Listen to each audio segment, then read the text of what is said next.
Kekejaman Cina dikuliti habis-habisan, mantan tahanan politik ini bongkar penyiksaan yang diterimanya. Selama di kamp penjara Tiongkok, saksikan sendiri organ tubuh rekan-rekannya diambil paksa hidup-hidup.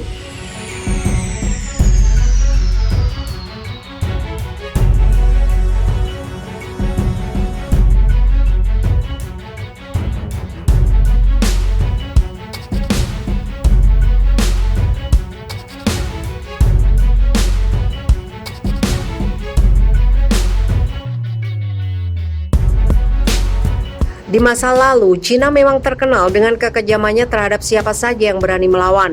Salah satu kisahnya datang dari wanita yang satu ini. Seorang wanita asal Cina yang kini hidup di Amerika menceritakan kisahnya ketika dijebloskan ke kamp konsentrasi mirip Nazi di Cina. Meski mengalami penyiksaan yang kejam, dia beruntung bisa selamat dari penjarahan organ tubuh yang banyak dialami tahanan lainnya.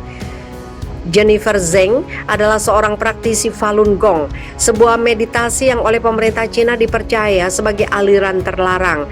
Melansir Daily Mirror, Rabu 17 Juni, hampir 20 tahun setelah dibebaskan dari penjara brutal di Beijing, Zeng menyoroti tentang penyiksaan fisik dan mental yang dialaminya. Selama 16 jam sehari, Zeng berdiri di bawah sinar matahari dan menghafal peraturan camp sampai dia pingsan. Seorang penjaga akan menyetrumnya dengan tongkat listrik agar Zeng terbangun kembali.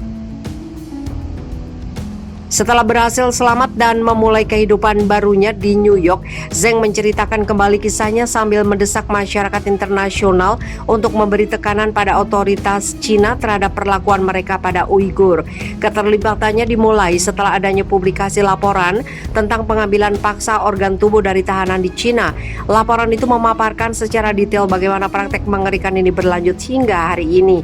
Sangat menyedihkan karena kami gagal menghentikan mereka ketika mereka melakukan ini pada Falun Gong, kata Zeng kepada Mirror Online tentang program yang dikelola negara untuk pengambilan organ secara paksa.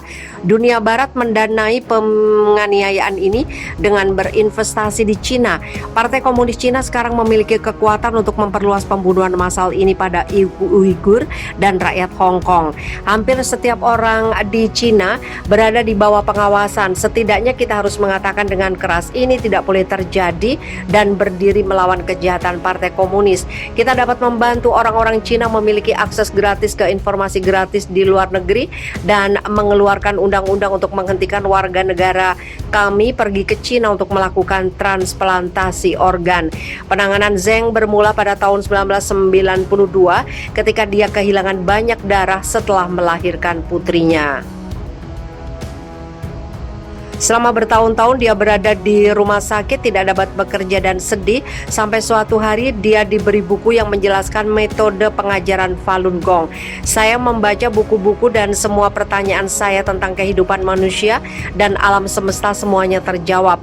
Zeng menjelaskan tentang latihan spiritual yang menggabungkan meditasi dengan filsafat moral dan kewarganegaraan. Cukup mudah untuk berlatih, Anda pergi ke taman atau melakukannya di rumah.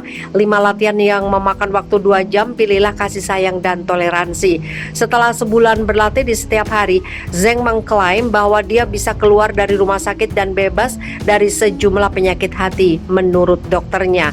Ketika dia dan banyak orang lainnya menemukan makna kehidupannya dalam ajaran Falun Gong, otoritas Cina justru semakin waspada terhadap gerakan tersebut.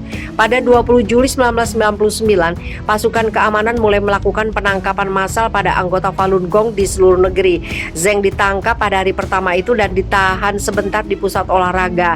Pada bulan Desember tahun itu, dia ditahan selama 2 hari di gedung yang sama setelah menghadiri persidangan salah satu praktisi gerakan.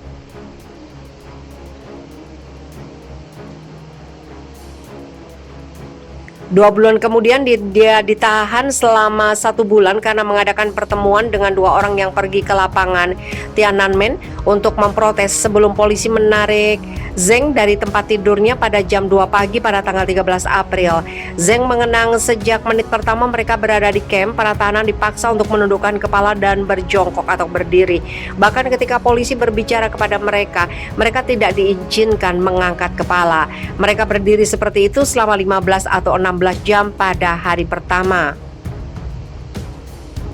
Banyak wanita tua tidak tahan sehingga mereka pingsan dan polisi menggunakan tongkat listrik untuk menyetrum mereka. Pada hari kedua mereka dipaksa berdiri tanpa melihat ke bawah selama 16 jam. Mereka harus membaca peraturan camp kerja paksa. Zeng mengatakan, saya pikir saya sudah gila, saya tidak tahan, saya pikir pikiran saya mati, itu adalah siksaan. Saya ditarik dan dibawa ke tanah, saya menggunakan token listrik di tubuh saya sampai saya kehilangan kesadaran. Saya kemudian dipaksa berjongkok di bawah sinar matahari dan kemudian ditendang oleh petugas polisi jika saya pindah. Setiap kali saya berada di tempat teduh, saya harus bergerak sedikit kembali ke matahari. Tenggorokan saya masih sakit karena teriakan itu. Ada kerusakan fisik, saya masih batuk, banyak mimpi buruk, saya butuh waktu lama untuk benar-benar pulih. Ketika tidak mengalami penyiksaan fisik, para tahanan dibangunkan pada pukul 5.30 pagi dan dipaksa untuk merajut sampai tengah malam atau sampai keesokan paginya jika ada perintah masuk. Selama di camp, Zeng dibawa ke fasilitas medis tempat matanya diperiksa dan organ-organnya disentuh. Dia menjelaskan kepada dokter bahwa dia telah terinfeksi hepatitis C selama transfusi darah setelah melahirkan, tetapi telah disembuhkan dalam proses berlatih Falun Gong. Sebulan kemudian, dia dan beberapa ribu narapidana dibawa dalam belenggu di bus-bus besar dengan jendela-jendela mereka dihitamkan ke rumah sakit tempat mereka di ronsen. Di klinik kecil di camp, darah mereka diambil tanpa penjelasan. Baru setelah pembebasannya, Zeng mengetahui bahwa pihak berwenang telah mengambil organ tahanan untuk dijual kepada orang-orang kaya dan berkuasa dari Cina dan dari luar negeri. Bulan lalu pengadilan Cina menerbitkan laporan 460 halaman setelah 18 bulan penyelidikan pengambilan organ di negara itu.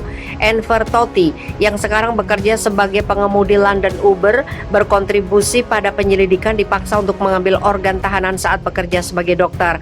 Setelah Falun Gong yang kini telah dibubarkan, Uighur menjadi kambing hitam baru. Pada lusinan kesaksian saksi yang ditampilkan dalam laporan, pria dan wanita Uighur berbicara tentang tidak melakukan pelanggaran kecil atau sebelum menemukan diri mereka di kamp pendidikan ulang.